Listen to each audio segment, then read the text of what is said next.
मंच पे मेरे साथ उपस्थित हमारे जम्मू कश्मीर रियासत के जाने माने एडवोकेट और हमारे जम्मू कश्मीर क्रिकेट एसोसिएशन के मेंबर, हमारे पार्टी के भारतीय जनता पार्टी के चीफ स्पोक्स पर्सन स्टेट के मेरे बड़े भाई एडवोकेट सुनील सेठी साहब, उनके साथ में हमारे दो उभरते नौजवान रहनुमा साहिल साहब और साजिद साहब। आप सबको पता है कि हाल ही में हमारे केंद्र सरकार ने पूरे देश के सामने बजट रखा और जिसमें आपने देखा कि जो हमारी फाइनेंस मिनिस्टर निर्मला सीतारमण जी ने जो बजट पेश किया पूरे देश भर में, जिसको जो जानकार है, जो बुद्धिजीवी है, वो समझते हैं कि एक ग्राफ ओरिएंटेड बजट है, एक पीपल फ्रेंडली बजट है और हिस्टोरिकल बजट है। तो पार्टी की तरफ से मुझे दायित्व दिया गया कि जो ये बजट पूरे देश भर में हुआ है, क्योंकि जब पुरानी सरकारों, जब पहली सरकारें थी तो उनमें जब बजट अनाउंस होते थे तो आम लोगों में ये रहता था दिमाग में कि शायद ये बजट किन्हीं बड़े लोगों के लिए है, जो हॉटलियर्स होते हैं, बिजनेसमैन, इंडस्ट्रियलिस्ट, ये बजट उनके लिए। लेकिन आज हमारे वज़ीर आज़म नरेंद्र मोदी साहब ने साबित कर दिया गया, जो ये बजट आज 2023 और 2024 जिसका नाम हमारे अमृतकाल बजट के नाम पे रखा गया है, ये बल्कि एक आम आदमी को इफेक्ट करता है, जिसमें काफ़ी सारे, आप सबको पता है, चीज़ों का ख्याल रखा गया। और सबसे बड़ी बात जो हमारी अर्थव्यवस्था देश की है, पूरे जो हमारी रैंकिंग होती है पूरे विश्व में, उसमें जहाँ पर हमारा 10 नंबर था तो आपने देखा हम 5वें उसमें रैंक पे आ चुके हैं। तो हमारे साथ जो आज मेरे खुसूसी मेहमान हैं, जो इसमें बजट में आपके सामने रखेंगे किस तरीके से हमने जो कार्यक्रम पूरे जम्मू कश्मीर में किए, डिस्ट्रिक्ट लेवल्स पे, कॉन्स्टिट्यूंसी लेवल्स पे, वो सारा रखेंगे। मैं गुजारिश करूंगा अपने बड़े भाई साहब सुनील सेठी साहब से कि वो इस प्रेस वार्तालाप को शुरू करें। दोस्तों, साथियों, चर्चा जो है वो बजट के ऊपर, जो 2023 का बजट पेश किया गया ऑनरेबल फाइनेंस मिनिस्टर ने, इस बजट को कहा गया बजट ऑफ पॉजिटिविटी। ये बजट है जो पॉजिटिविटी लेके आया है। आज के वक्त में जब पूरे विश्व की इकानमी, पूरे वर्ल्ड की इकानमी जो है वो टूटी हुई है, अगर आप अपने आसपास के देशों को भी देखें तो पाकिस्तान जो है उसकी इकानमी का बुरा हाल है, श्रीलंका हमारे सामने जो है इकोनॉमिकली तबाह हो गया। सिर्फ ये कंट्री नहीं, जिनको हम प्रोग्रेस्ड कंट्री, डेवलप्ड कंट्री कहते थे, उनकी भी जो है वो बुरी हालत है कोरोना काल के बाद। इस सारे वक्त पे जब पूरा दुनिया जो है वो आर्थिक दृष्टि से पिछड़ गई, सिर्फ भारत ही एक ऐसा कंट्री है, India is the only country which is showing progress in economical base. 10वें नंबर से 5वें नंबर पे आना in difficult times is not a small thing. लेकिन ये समझने के लिए कि इस बजट ने क्या दिया, एक तो ये है कि जितना अच्छा काम हुआ उसकी वजह से जो है हम इस पोजीशन में रहे कि कोरोना काल में, जबकि बाकी सभी कंट्रीज जो हैं वो कुछ नहीं कर पाए अपनी जनता के लिए, सिर्फ India was the only country जिसने मुफ्त में अपने सभी लोगों का इलाज भी करवाया और ये भी देखा कि कोई भूखा नहीं रहे। अगर हम इसको मोटे तौर के ऊपर भी देखें तो जितनी बड़ी, तकरीबन 100 करोड़ से ज़्यादा लोगों को फ्री वैक्सीनेशन, अगर 3 डोजेस की हम एवरेज कास्ट भी देखें तो उसका बजट जो है कई कंट्रीज के बजट से ज़्यादा बजट जो है वो इस पे खर्च हो गया कि किसी को कोरोना काल में जो है वो इलाज के बगैर किसी की डेथ ना हो। इस बजट की अगर बात करें और देखें कि जम्मू कश्मीर के लिए इस बजट में क्या आया, तो पहले मैं ये देखना चाहता हूँ कि लोग ये समझें कि इस बजट ने जम्मू कश्मीर को काफी कुछ दिया। अगर आप हॉर्टिकल्चर की बात करें, एग्रीकल्चर और हॉर्टिकल्चर की बात करें, 20,000 करोड़ रुपए का प्रावधान रखा गया। एक बड़ी उम्मीद है जो कश्मीर के खासकर फ्रूट ग्रोवर्स हैं उनके लिए इस बजट में जो पैसा रखा गया उससे बेहतरीन जो है वो साधन भी होंगे यहाँ पे फ्रूट ग्रोवर्स के पास, और बड़े बड़े जो है कोल्ड स्टोरेज भी बनेंगे। और मुझे लगता है कि कश्मीर की जो आर्थिक स्थिति है वो ज़्यादा बेहतर, अच्छी बनेगी इस बजट में, इस प्रावधान से। आप हेल्थ सेक्टर को देखें तो हेल्थ सेक्टर में 157 नर्सिंग कॉलेजेस पूरे कंट्री को दिए गए। जहां पे मेडिकल कॉलेजेस नए खुले वहां पे नर्सिंग कॉलेज भी खुलेगा। जम्मू कश्मीर में 10 नए नर्सिंग कॉलेजेस खुलेंगे, 5 कश्मीर में, 5 जम्मू में। आने वाले वक्त में हमारे बच्चे जो हैं इन नर्सिंग कॉलेजेस से ट्रेंड होके, वो नर्सिंग स्टाफ होगा, पैरामेडिकल स्टाफ होगा, एक बड़ी अपॉर्चुनिटी है हमारे बच्चों को। और हेल्थ सेक्टर को भी मजबूत किया जाएगा रूरल में। अगर आप महिलाओं के लिए फॉर फीमेल्स देखें तो एक बड़ा प्रावधान रखा गया, एक बड़ा प्रोविजन रखा गया। 81 लाख सेल्फ हेल्प ग्रुप जो है वो लेडीज के बनाए जाएंगे पूरे कंट्रीज में। अगर आप एवरेज भी देखें तो इसमें तकरीबन 2 लाख के करीब जो है वो जम्मू कश्मीर में या इससे ज्यादा भी। एक बड़ी अपॉर्चुनिटी है फीमेल्स को, ये रूरल एरियाज में है। रूरल एरियाज में फीमेल को एक बहुत बड़ी अपॉर्चुनिटी है कि आप सेल्फ हेल्प ग्रुप बना के न सिर्फ अपने लिए पैसा कमा सकते हो, अपनी फैमिली के लिए कमा सकते हो, बल्कि समाज के लिए, अपने आसपास जो लोग हैं उनकी जिंदगी को भी बेहतर बना सकते हो। अगर मुफ्त में लोगों को घर देने की बात सोचें तो इस बजट में 66% इंक्रीज है प्राइम मिनिस्टर आवास योजना में। जितना पैसा पहले लोगों को फ्री मकान बनाने में मिलता था, इस साल में उससे 66%, 2/3 पैसा जो है वो ज्यादा मिल रहा है। तो उम्मीद हर आदमी वो कर सकता है जिसके पास घर नहीं है कि उसको घर बना के जो है वो गवर्नमेंट की साइड से फ्री में घर मिलेगा। ये इतना बड़ा मैसिव है, इसमें इन्वेस्टमेंट है गवर्नमेंट की साइड से कि शायद ये उन लोगों के लिए उम्मीद बन के आया है कि जिनके पास अपने पास रहने के लिए छत नहीं है। अगर जम्मू कश्मीर की बात करें तो जम्मू कश्मीर में इस वक्त जो इस बजट में जिसका प्रावधान रखा गया, इस वक्त जम्मू कश्मीर में 3 बड़े प्रोजेक्ट सड़कों के चल रहे हैं जिसके लिए इस बजट में एलोकेशन रखी गई। ये 3 बड़े सड़कों के प्रोजेक्ट जो हमारी जम्मू कश्मीर यूनियन टेरिटरी में चल रहे हैं, इस पे तकरीबन 28,840 करोड़ रुपए, 28,840 करोड़ रुपीस का जो है वो खर्च है। और इससे 481 किलोमीटर जो है वो सड़क बनेगी। ये सिर्फ सड़क की बात है।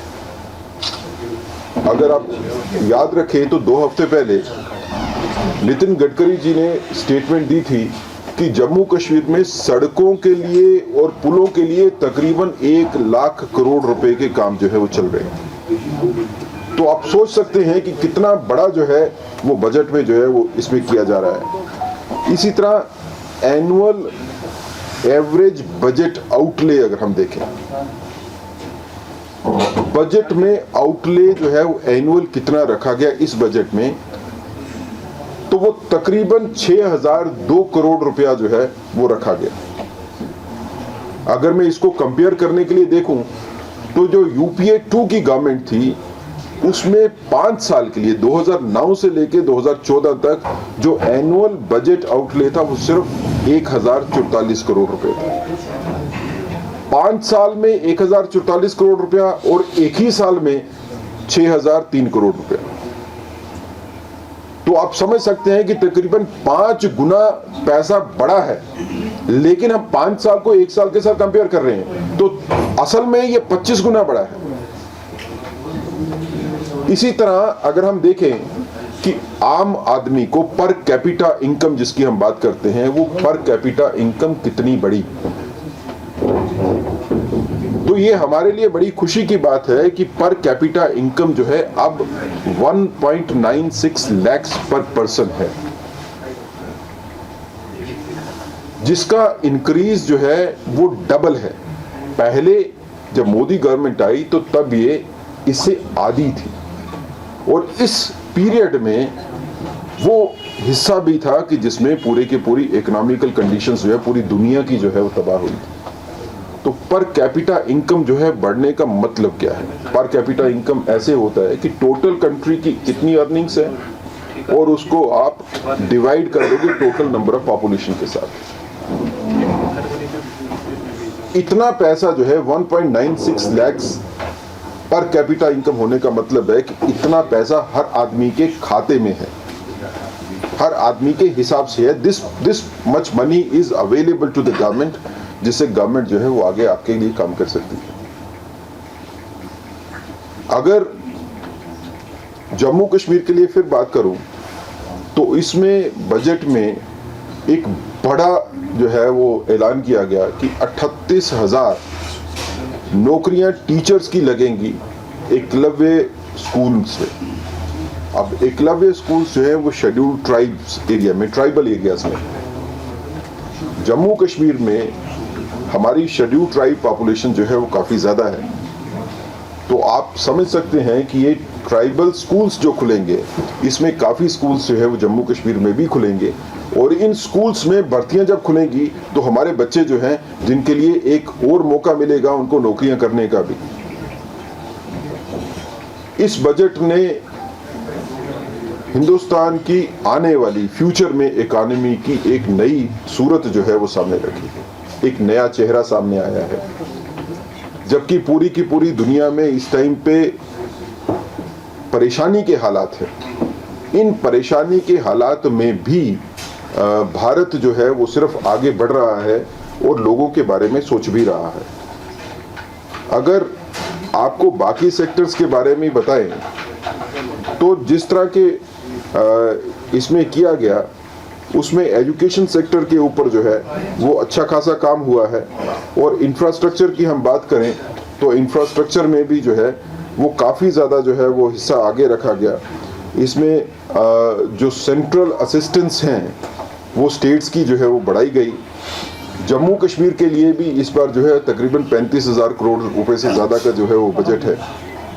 मुझे लगता है कि जिस तरह से काम बढ़ रहे हैं और जिस तरह से बजट ने आगे काम को बढ़ाया है, उससे आने वाले वक्त में हम उम्मीद कर सकते हैं कि भारत आगे बढ़ेगा और जम्मू कश्मीर जो है वो भी आगे बढ़ेगा। जम्मू कश्मीर के लोगों को इससे बजट से काफ़ी ज़्यादा फायदा होने वाला है।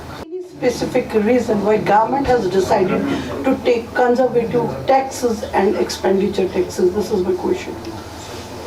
कोई क्वेश्चन है किसी का? तो so I take all the questions. Rizwan Sultan from Mohammad News. जैसे सेंट्रल गवर्नमेंट ने इसे अमृतकाल बजट करार दिया है, दूसरी तरफ से कांग्रेस की जो सीनियर लीडर है राहुल गांधी, उन्होंने कहा है कि मित्रकाल बजट है। इसके लिए इसमें कोई विजन नहीं है जॉब्स के लिए, इसमें महंगाई के खिलाफ निपटने के लिए कोई रोड मैप नहीं है, और भी उन्होंने कुछ कहा है। और उन्होंने ये भी कहा है कि 1% जो पॉपुलेशन है इंडिया की, उसके पास 40% दौलत है। How would you react to that? Okay, these are the two questions. Anything else? Okay. देखिए, कांग्रेस या बाकी अपोजिशन पार्टी भी इस बजट के बारे में सिर्फ इतना कह सकी कि ये बजट जो है 2024 के इलेक्शन को नजर में रख के जो है बजट बनाया गया। मुझे लगता है कि ये हमारी सबसे बड़ी अचीवमेंट है कि आप बजट में गलती नहीं निकाल सके।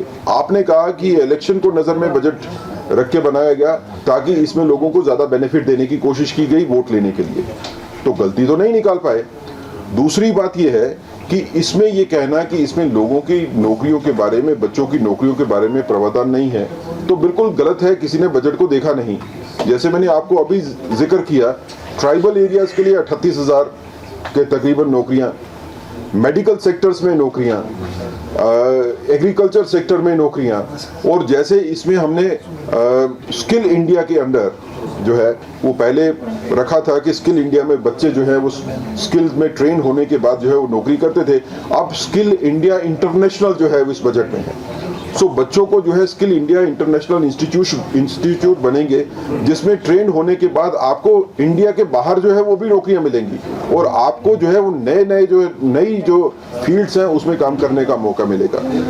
बजट की बारे में जो आपने पूछा, देखिए, एक चीज तो हमको समझने की जरूरत है कि इकोनॉमिकल कंडीशंस जो है वो पूरी दुनिया की टूटी हुई है। ये खाली भारत की बात नहीं है, पूरी इकोनॉमी जो है वो पूरी दुनिया की टूटी हुई है। उसमें कोरोना का इफेक्ट भी होगा, उसमें यूक्रेन का लड़ाई का भी इम्पैक्ट होगा, क्योंकि आजकल दुनिया जो है वो सिमट के जो है एक विलेज बन गई है। एक जगह पे प्रॉब्लम होती है तो पर्कुलेट जो है वो दूसरी जगह पे भी होती है। इस दौरान जितने बेनिफिट्स जो हैं इस बजट में दिए गए वो शायद अनपैरेलल्ड है। आप अगर दुनिया की बाकी इकोनॉमीज को देखेंगे तो वहां पे किसी को टैक्स में कोई रिबेट वगैरह देने की बात नहीं है। और आज के दिन में अगर इंडियन फाइनेंस मिनिस्टर ये सोचती हैं कि हम इनकम टैक्स की स्लैब को बढ़ा दें, आप 5 से लेके 7 लाख पे चले गए, अगर आप उसका इम्पैक्ट देखेंगे कि वो कहाँ पे परकुलेट हो रहा है, तो तकरीबन जिनकी 15 लाख तक इनकम है उनको डायरेक्ट फायदा हो रहा है। अगर हम उसको गिनती में देखेंगे तो 15 लाख वाली इनकम वाले को तकरीबन 1.25 लाख रुपया जो है वो टैक्स में बच रहा है। तो ये सारे के सारे टैक्स के बेनिफिट जो है वो दिए गए। अब इसके बाद जो है टैक्स के बेनिफिट और भी दिए जा सकते हैं, लेकिन इकोनॉमिकल कंडीशंस जो दुनिया की हैं उसके हिसाब से जितना दिया गया शायद किसी और कंट्री के लिए पॉसिबिलिटी नहीं थी। सर मेरा सवाल था कि कंजर्वेटिव टैक्सेस और एक्सपेंडिचर टैक्सेस कोई स्पेसिफिक रीजन कि इस टाइम पे जो इकोनॉमिकल कंडीशंस पूरी दुनिया की चल रही हैं, भारत उससे अछूता नहीं है। हमको पैसा खर्चने के लिए पैसा चाहिए भी। जब हम ये उम्मीद करते हैं कि हम लोगों को मुफ्त में घर बना के देंगे, हम लोगों के वेलफेयर के लिए अरबों रुपया जो है वो खर्च करेंगे, तो that money has to come from somewhere. तो अब हम टैक्स में रिबेट्स दे रहे हैं तो उस टैक्स की भरपाई करने के लिए भी गवर्नमेंट को जो है वो पैसा चाहिए। उसके लिए कहीं ना कहीं तो टैक्स लगाना पड़ेगा।